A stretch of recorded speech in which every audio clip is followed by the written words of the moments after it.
우리 하나님의 말씀 보겠습니다. 하나님 말씀은 사도행전 23장 1절에서 11절의 말씀입니다.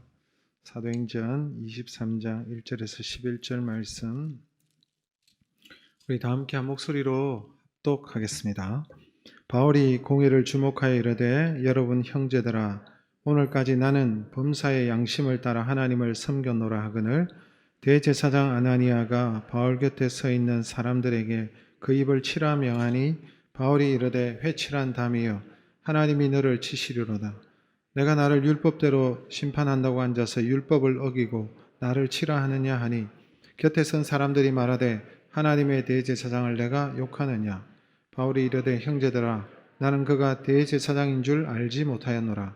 기록하였으되 너의 백성의 관리를 비방하지 말라 하였느니라 하더라. 바울이 그중 일부는 사두개인이요 다른 일부는 바리새인 줄 알고 공회에서 외쳐 이르되 여러분 형제들아 나는 바리새인이요 또 바리새인의 아들이라. 죽은 자의 소망 곧 부활로 말미암아 내가 신문을 받노라. 그 말을 한즉 바리새인과 사두개인 사이에 다툼이 생겨 무리가 나누어지고 이는 사두개인은 부활이 없고 천사도 없고 영도 없다 하고 바리새인은 다 있다 함이라. 크게 떠들새 바리새인 편에서 몇 서기관이 일어나 다투어 이르되 우리가 이 사람을 보니 악한 것이 없도다.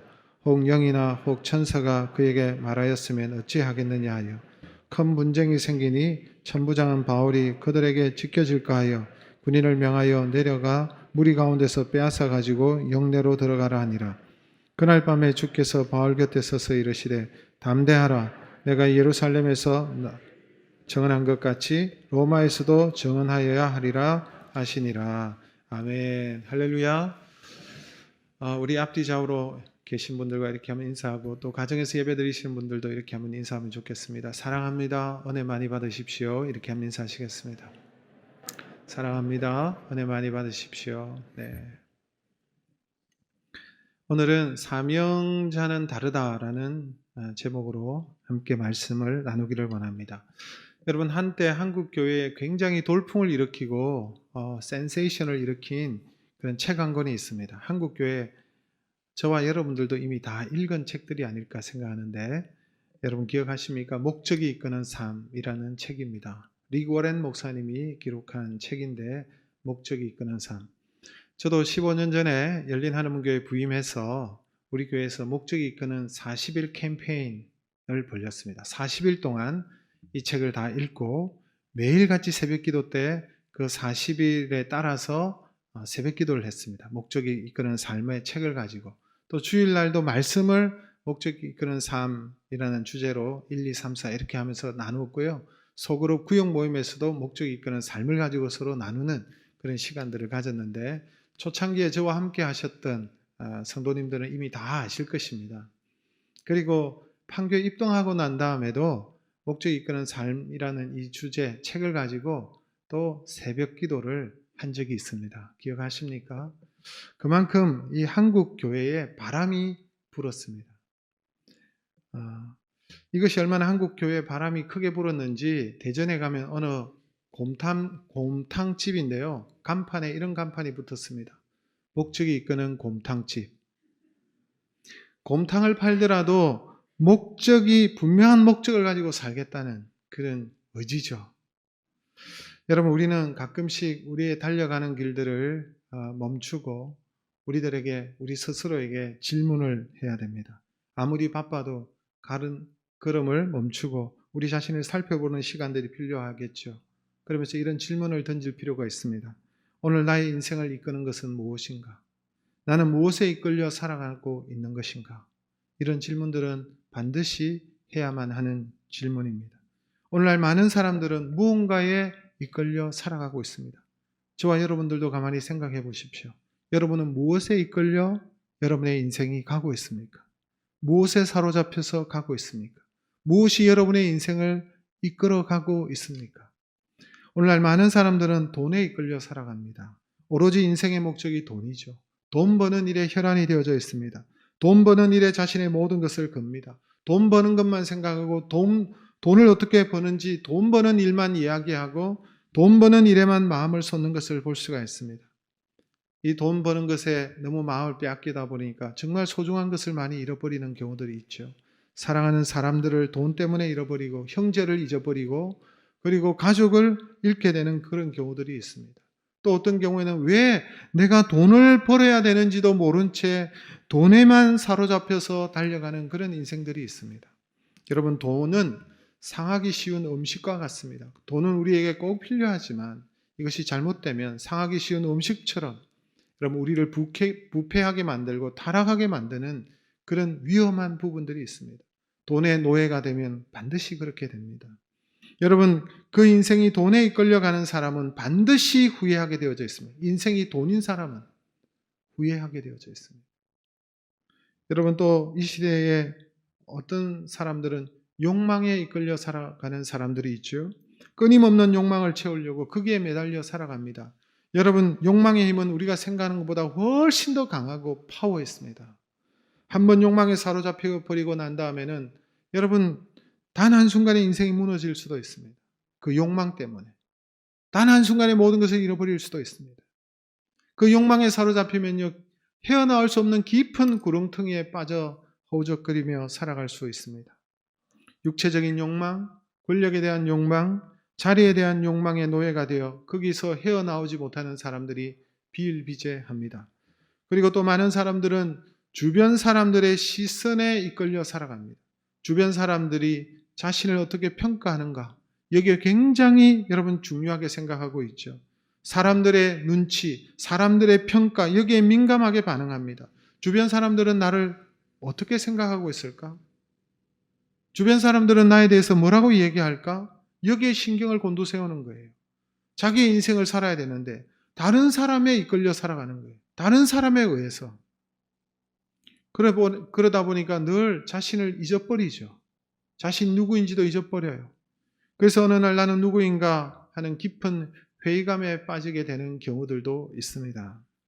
아무튼 사람들은 무언가에 이끌려 살아가고 있습니다. 여러분들은 무엇에 이끌려 살아가고 계십니까? 여러분 오늘 이 시대에 무엇을 쫓아서 무엇에 매여서 혹은 무엇에 이끌려 살아가시나요? 오늘 본문에 보니까 제가 앞서 얘기했던 것과는 전혀 상관없는 다른 어떤 것에 이끌려 살아가는 사람이 있습니다. 그는 하나님이 주시는 사명에 이끌려 살아가는 사람입니다. 이런 사람을 사명자라 그러죠. 사명자. 여러분, 그는 이렇게 고백했습니다. 사도행전 20장 24절의 말씀인데요. 우리 같이 한번 읽겠습니다. 나의 달려갈 길과 주 예수께 받은 사명, 곧 하나님의 은혜의 복음 전가하는 일을 마치려 하면은 나의 생명을 조금도 귀한 것으로 여기지 아니하노라. 이 사람은 항상 자신은 사명에 이끌려 살아가는 사람이다. 사명에 이끌려 그는 인생을 살았습니다. 사명이 무엇입니까? 단순한 꿈, 나의 소원, 나의 소망, 나의 욕망, 나의 욕심 이런 게 사명이 아니죠. 사명은 무엇입니까? 하나님께서 나를 이 땅에서 하기를 원하시고 나에게 맡기신 그 일이 사명입니다. 내가 이 땅에서 하나님께서 맡기신 그 일이 사명입니다. 여러분 우리는 다 믿음의 사람 아닙니까? 우리는 무언가를 믿고 있습니다. 하나님을 믿습니다. 특별히 여러분 우리는 우연한 존재가 아니죠. 우연하게 이 땅에 나온 사람들이 아니에요. 하나님께서 지으신 존재고 하나님께서 우리를 이곳에 보내셨고 우리는 어떤 실수나 우연에 의해서 여기에 서 있는 자들이 아무도 아닙니다. 모든 사람들은 하나님께서 보내셨어요. 그냥 보내신 것이 아니라 보내신 이유가 있죠. 하나님께서 우리를 이 땅에 보내신 계획이 있죠. 하나님께서 우리 개개인에게 디자인하신 것이 있죠. 우리에게 맡기신 그 일이 있습니다. 하나님께서 우리에게 맡기신 그 일이 바로 사명이고 이 사명을 발견할 때 우리는 마치 다시 태어나는 듯한 경험을 하게 됩니다. 제가 종종 하는 말이 있죠. 우리는 이 세상에서 여러 번 태어납니다. 한 번만 태어나는 것이 아니에요. 어머니 뱃속에서 출생하고 태어나죠. 그것으로 끝입니까? 아닙니다. 우리는 어머니 뱃속에서 한 번 태어나고 출생하지만 그 다음에 우리가 예수 그리스도를 믿고 하나님의 자녀가 됨으로 인하여서 다시 새롭게 태어나는 것입니다. 이것을 우리는 중생이다, 거듭남이다 그렇게 얘기하는 것입니다. 우리 모두는 다 예수 그리스도를 믿고 구원받고 하나님의 자녀로 새롭게 태어나신 줄로 믿습니다. 그리고 여러분, 우리가 이렇게 예수 믿고 새롭게 태어나고 중생을 했지만 그러나 여전히 우리는 옛 사람이 남아있고 옛 자아가 있고 옛 습관이 있고 그래서 늘 육신의 정욕에 사로잡혀 살아가고 있지 않습니까? 그런 가운데 성령께서 우리에게 강하게 임하시고 성령 충만함이 임하고 성령의 능력으로 우리의 내면이 여러분 다시 치유함을 받고 성령 세례를 받을 때에 그 성령의 역사로 말미암아 다시 여러분 우리가 치유함을 받고 마치 새롭게 태어나는 더욱더 온전해지는 경험을 할 때가 있습니다. 이것이 또 한 번 태어나는 것이다라고 생각해 볼 수 있어요. 마치 새롭게 태어난 것처럼. 저와 여러분은 교회를 다닐 뿐만 아니라 예수 믿고 구원을 받았다면 하나님의 자녀가 되었다면 성령의 세례를 받고 성령 충만하셔서 온전히 새로워지는 그런 은혜와 인생을 살아가시기를 주님의 이름으로 축복합니다. 그리고 한 번 더 태어나야 합니다. 한 번 더. 언제 다시 태어납니까? 하나님께서 나를 향하신 목적이 무엇인가를 발견할 때, 나는 무엇을 위하여 살아가야 하는가라는 이 질문 앞에 하나님께서 맡기신 그 일을 발견할 때, 그것이 바로 사명인데 나를 향한 사명이 무엇인가를 깨달을 때, 그럴 때 비로소 그 사람은 다시 한번 새롭게 태어나는 것입니다. 사도 바울이 그랬습니다. 바울이 예수 그리스도를 만났을 때 그는 새로운 사람으로 다시 태어났죠. 그러나 그가 자신의 사명을 발견할 때, 즉 자신은 이방인의 사도로 보내심을 받았다는 이 분명한 확신과 하나님께서 나에게 이방인을 향하여 복음 전가하는 일을 맡기셨다는 그 하나님께서 맡기신 일을 발견했을 때 그는 완전히 다른 삶을 살아갑니다. 이전과는 근본적으로 다른 삶을 살아가는 것을 보게 되는 것입니다. 다시 한번 태어나는 것이죠. 이처럼 여러분, 사명에 이끌리는 사람은 다시 태어나는 삶이고 그 일을 향하여 달려가게 되는 것입니다. 오늘 제가 이런 질문을 하고 사도 바울이 이렇게 사명자의 삶을 살았음을, 사도 바울의 삶을 주목해 보는 것은 우리 인생이 한 번밖에 없는 소중한 인생이기 때문에 그렇습니다. 우리가 태어나고 죽고 몇 번씩 이렇게 다시 살 수 있는 그런 상황이 되면 실패하고 실패를 바탕으로 해서 또 다른 삶을 한번 살아보겠지만 그렇지 않고 우리 인생은 단 한 번밖에 없는 소중한 삶이기 때문에 우리가 실패하지 않도록 하기 위해서 사명에 이끌려가는 인생이 어떤 인생인지를 우리가 한번 살펴보고, 그래서 정말 가치 있고 소중하고 후회 없는 인생으로 우리가 살아야 되지 않겠습니까? 그래서 사도 바울의 인생을 통해서 사명자의 인생은 다른데 사명자의 인생의 특징은 무엇이고 어떻게 사는 것이 사명자의 삶인지를 우리가 한번 살펴보기를 원하는 것입니다. 여러분, 사도 바울이 보여준 그 사명자의 특징 중에 한 가지는요, 당당한 인생을 살았다는 것입니다. 사도 바울의 모습을 보면 누구 앞에서도 당당한 것을 보게 됩니다.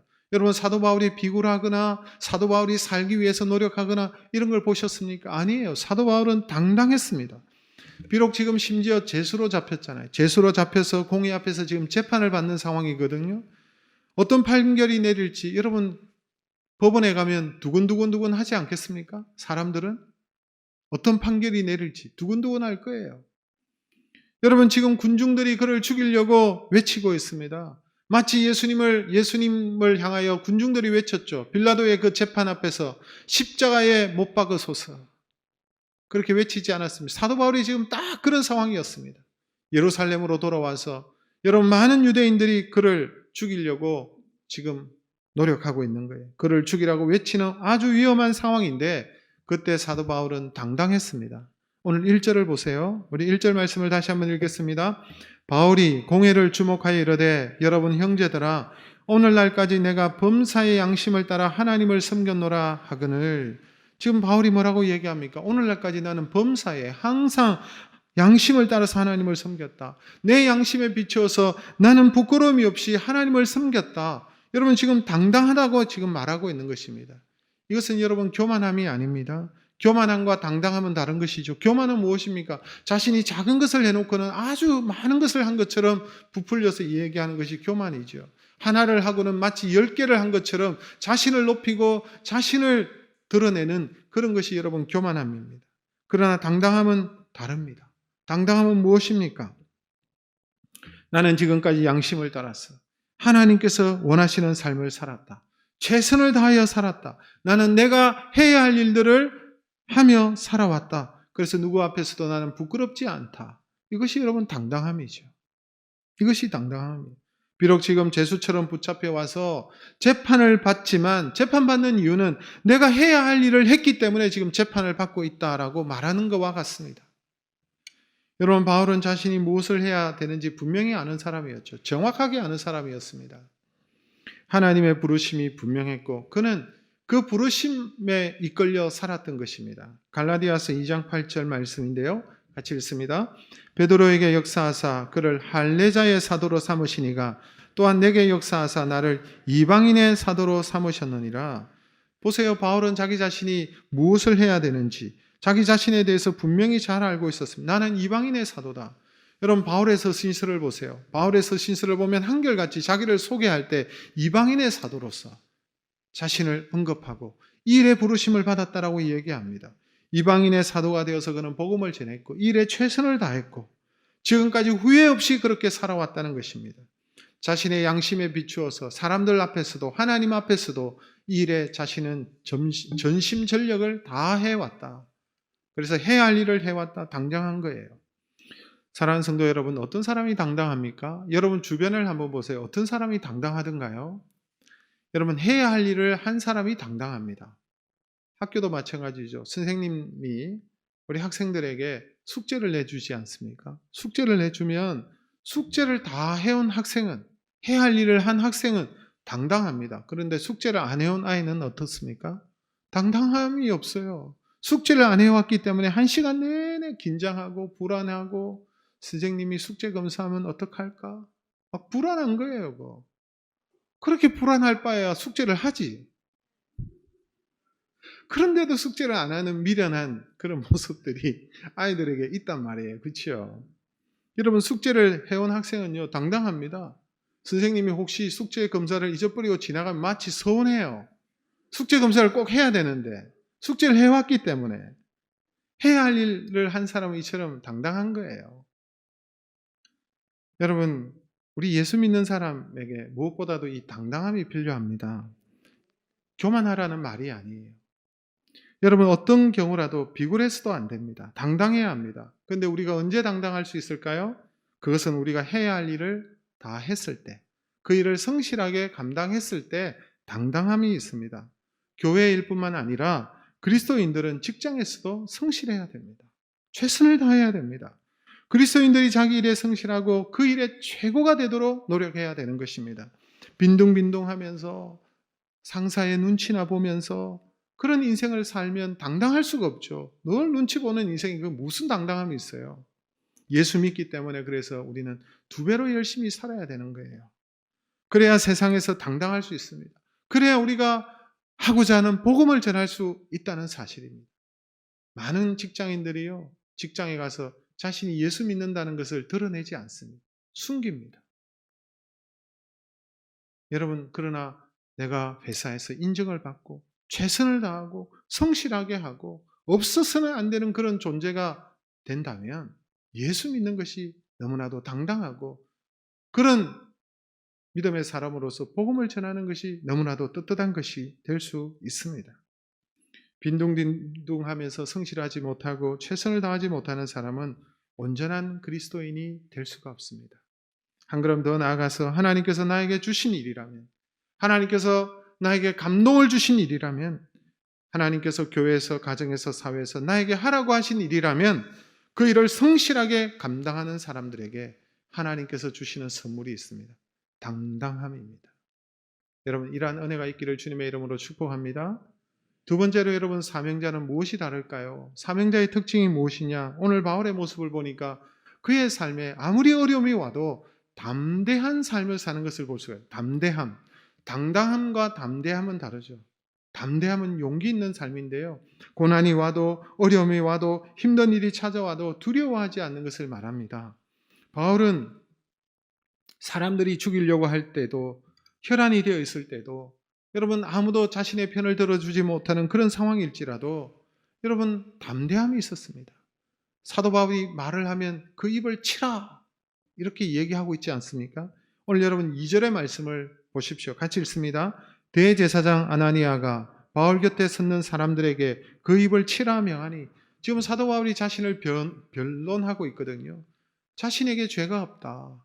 유대인들이 자신을 죽이려고 하니까 자신은 죄가 없다. 그러면서 자신이 무엇을 잘못했느냐라고 지금 주장하고 변론하고 있는데, 그 말을 듣기 싫어서 그 입을 치라라고 말하는 것입니다. 사도 바울은 여러분 부끄러움이 없었어요. 나는 내가 해야 할 일들을 했고, 그래서 나는 당당하고, 그런 얘기를 할 때 그 입을 치라. 그뿐만 아닙니다. 거기다가 여러분 바울을 죽이려고 목숨을 건 사람이 있어요. 오늘 사도행전 23장을 다 읽어봐야 되지만 다 읽질 못했습니다. 오늘 여러분 12절 13절 말씀을 우리 같이 한번 읽어볼까요? 날이 새매 유대인들이 당을 지어 맹세하되 바울을 죽이기 전에는 먹지도 아니하고 마시지도 아니하겠다 하고, 이같이 동맹한 자가 40여 명이더라. 바울을 죽이기 전에는 먹지도 않고 마시지도 않겠다. 여기에 그냥 목숨을 걸겠다는 거예요. 먹고 마시지 않는다는 죽겠다는 거 아니에요. 바울을 죽이지 않으면 나도 죽겠다는 심정으로 그런 사람이 40명이나 동맹을 맺었어요. 나중에 이들이요 숨어가지고 매복해가지고 바울을 죽이려고 작당을 짜고 그랬습니다. 여러분 한번 생각해 보십시오. 만약에 누구 한 사람만이라도, 요즘 여러분 스토크 뭐 이런 자들이 있지 않습니까?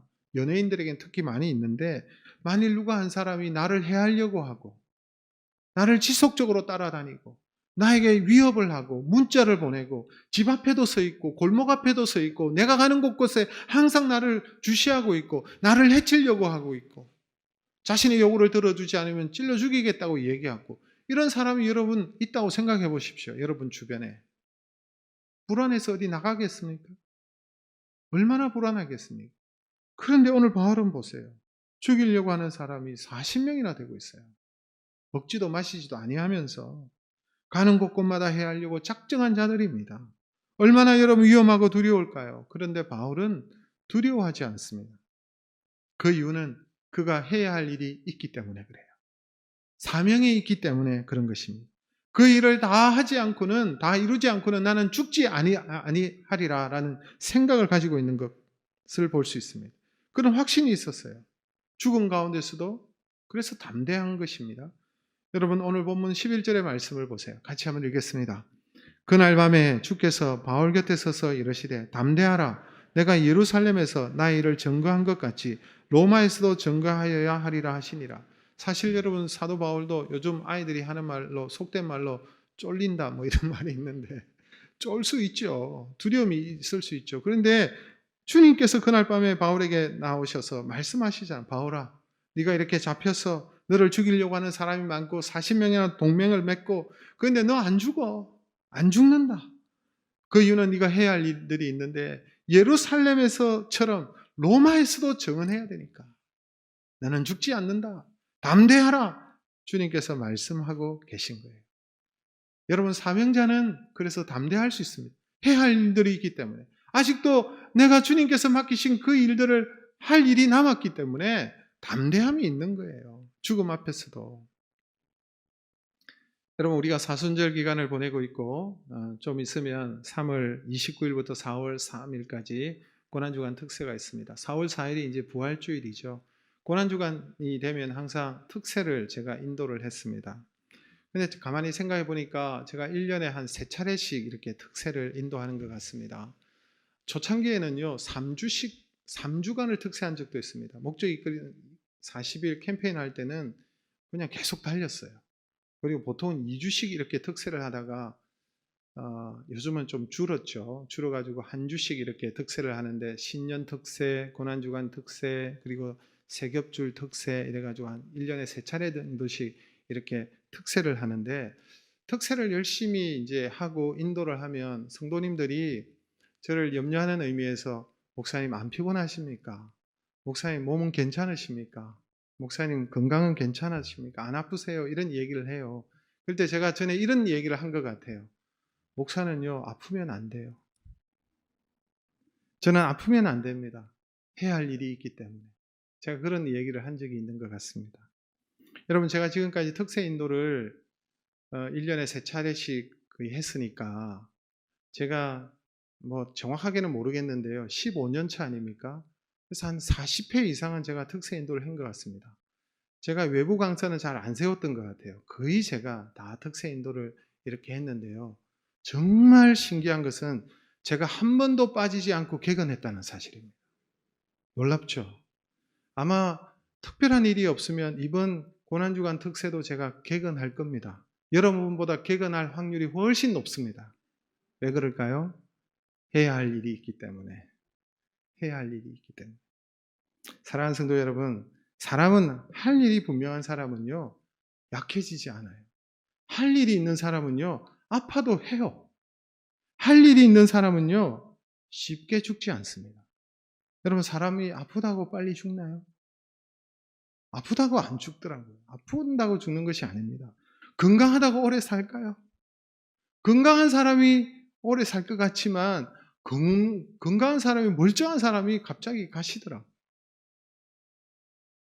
여러분, 그러나 사명이 있는 사람은 쉽게 죽지 않습니다. 사명이 닿으면 사람은 돌아갑니다. 사명이 닿으면 돌아가죠. 여러분, 우리 인생이 히브리서 11장에 보면, 어제도 제가 장례 예배를 인도를 했는데 우리를 향해서 나그네다 그러잖아요. 외국인이다 그러잖아요. 나그네, 외국인. 돌아갈 본향이 있는 거예요. 종종 제가 이런 말도 했습니다. 우리는 출장 나온 삶을 살았다.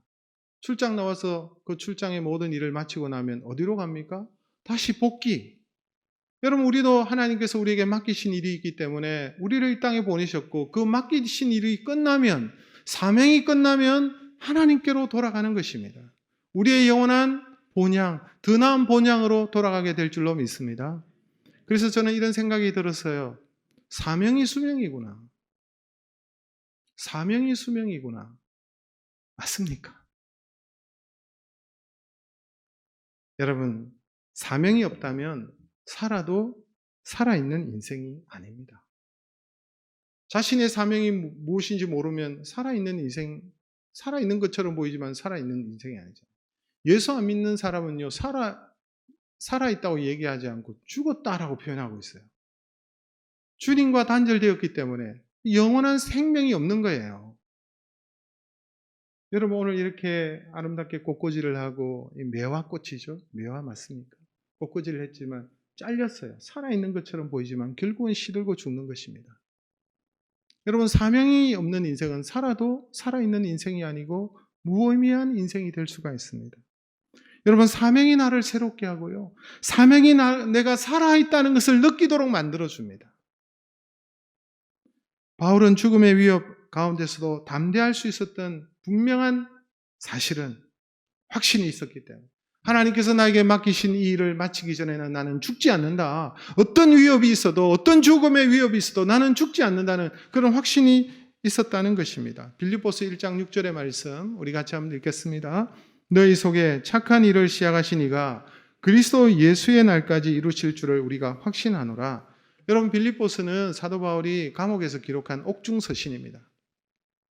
빌립보 교회 성도들은 바울이 로마 감옥에 갇혔다고 소식을 듣고는 걱정하고 염려했습니다. 그래서 바울은 빌립보 성도들을 향해서 편지를 썼던 것이죠. 이 일로 걱정하지 말라고, 염려하지 말라고, 낙심하지 말라고, 예수 그리스도께서 시작하신 이 일을 예수 그리스도께서 이루실 것이다 라고 말하고 있습니다. 사랑하는 성도 여러분, 여러분이 하나님을 위한 선한 일을 하고 계십니까? 하나님을 위하여 사명을 따라 살려고 결심하셨습니까? 만약에 여러분이 하고 있는 일이 혹시 아니면 혹은 하려고 하는 그 일이 하나님께서 기뻐하시는 일이고 하나님께서 원하시는 일이고 하나님께서 나에게 주신 그런 일이라면, 여러분, 그 일을 하다가 어려움이 왔을 때에 낙심하거나 낙담하지 마시고 두려워하지 마시기를 바랍니다. 끝까지 하나님을 신뢰하고 나아가십시오. 반드시 하나님께서 그 일을 이루게 하실 줄로 믿습니다. 어떤 일이 있어도, 그래서 사명자는 담대한 삶을 살아가는 특징을 가지고 있습니다. 마지막으로, 여러분, 사도 바울의 인생을 보니까 사명자의 인생은 어떤 특징을 갖고 있느냐? 마지막이 아름다운 인생이라는 거예요. 마지막이 좋은 인생이라는 것입니다. 많은 사람들은 처음에는 좋아 보여도, 성공한 듯이 보이지만 마지막이 비참하고 마지막이 불행하고 마지막이 우습게 되는 그런 모습을 봅니다. 여러분, 아무도 내 인생이 마지막이 우스운 인생 되기를 원하는 분이 아무도 없을 거예요. 마지막에 여러분 참으로 불행하고 비참한 그런 삶으로 마감하기를 원하는 사람은 아무도 없을 거예요.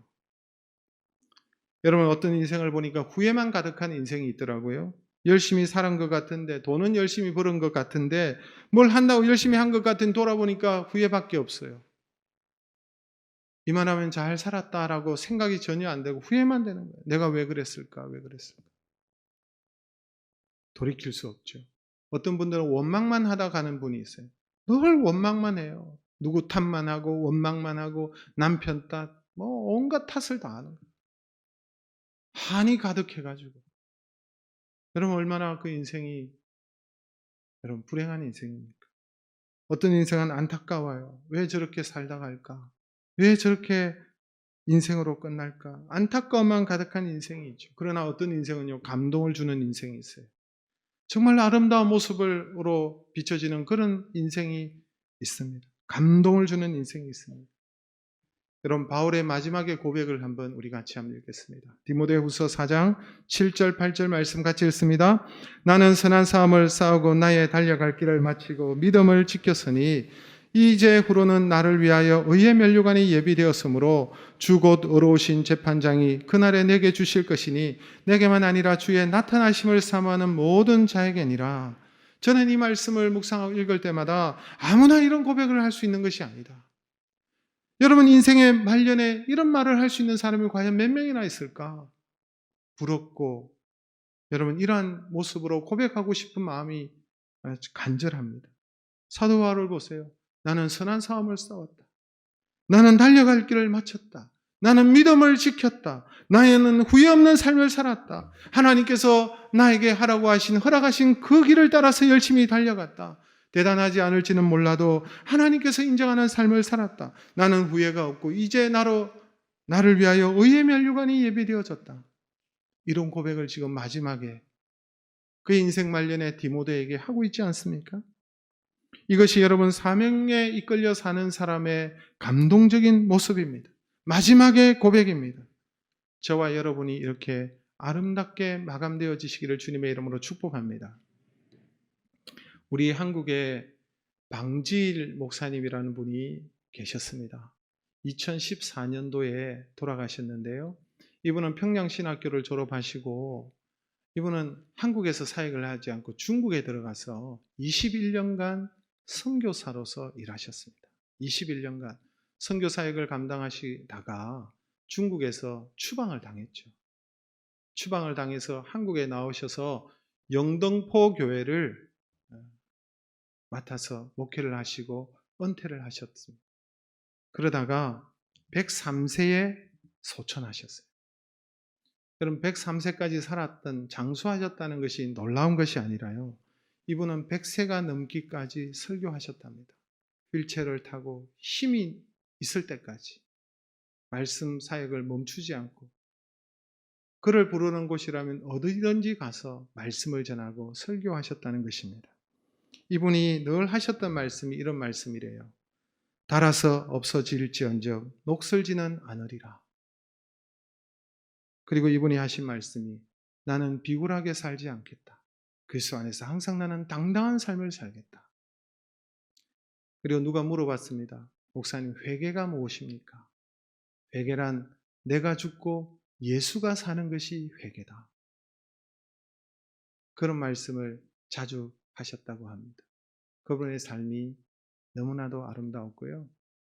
그리고 이분의 삶이 아름다웠기 때문에 많은 자들에게 감동을 줬어요. 제가 우연히 인터넷에 보니까 어떤 글을 하나 봤는데요. 미국의 어느 호텔에 교회 수련회인가 생각을 했는데 한 100여 명이 모여가지고 100 몇십 명이 모여가지고 수련회를 하더래요. 근데 수련회 하면 전부 다 여러분 유니폼을 입잖아요. 티 같은 걸 입었는데 방 패밀리 이래가지고 수련회를 하는 거예요. 이게 뭔가 알아봤더니 그 방지일 목사님의 패밀리들이 5세대가 모여가지고 가족 수련회를 하고 있는 거예요. 놀랍지 않습니까? 여러분, 이분이 사람들 앞에 겉으로 보여지는 모습만 멋있을 뿐만 아니라 그의 가정과 그의 내면의 삶도 아름다웠던 거예요. 가족들이 다 따르고 그분의 그 할아버지, 정조 할아버지 그렇잖아요. 그래서 다 믿음으로 살고 그리고 그 패밀리들을 살펴보니까 면면을 살펴보니까 너무나도 그 자녀들이 잘 돼 있는 거예요. 미국의 유명한 에드워드 목사님의 그 가게를 조사해 보니까 놀라웠듯이 방질 목사님의 그 가게를 조사해 보니까 너무나도 아름다운 거예요. 여러분 멋지지 않습니까? 사명자의 삶이 이런 것입니다. 아름다운 것입니다. 감동을 주는 것입니다. 따르고 싶은 것입니다. 사랑하는 성도 여러분, 우리 모두는 사명자입니다. 하나님의 자녀들은 한 사람도 예외 없이 사명자입니다. 하나님께서 우리 각자에게 맡기신 일이 있습니다. 그 사명은 다를 수 있습니다. 주어진 사명은 다 다르지만 어떤 일을 보니까 어떤 사람은 저는 큰 일을 맡은 것처럼 보이고 어떤 분들은 여러분 작은 일을 맡은 것처럼 보이지만 그러나 하나님의 눈앞에서는 다 동일한 거예요. 각자에게 주신 사명이기 때문에 그 사명을 따라가는 열심히 감당하는 자를 하나님께서 기뻐하시는 것입니다. 그 인생이 아름다운 것입니다. 우리가 무엇을 하든 어디를 가든 세상 속에서 우리에게 주신 그 맡기신 일을 잘 감당하면서 여러분 복음의 사역들을 복음의 사명을 잘 감당할 때에 하나님 앞에서 우리가 부끄럽지 않는 인생을 살게 될 줄로 믿습니다. 여러분의 남은 생애가 다른 것에 이끌려가는 인생이 아니라 사명에 이끌려가는 인생 되시기를 주님의 이름으로 축복합니다. 돈의 노예, 욕망의 노예, 사람들의 평가에 따라서 사는 그런 인생이 아니라 사명에 이끌려서 당당하고 담대하고 후회 없고 감동을 주는 그 마지막이 아름다운 그런 인생들 다 되시기를 주님의 이름으로 축복합니다.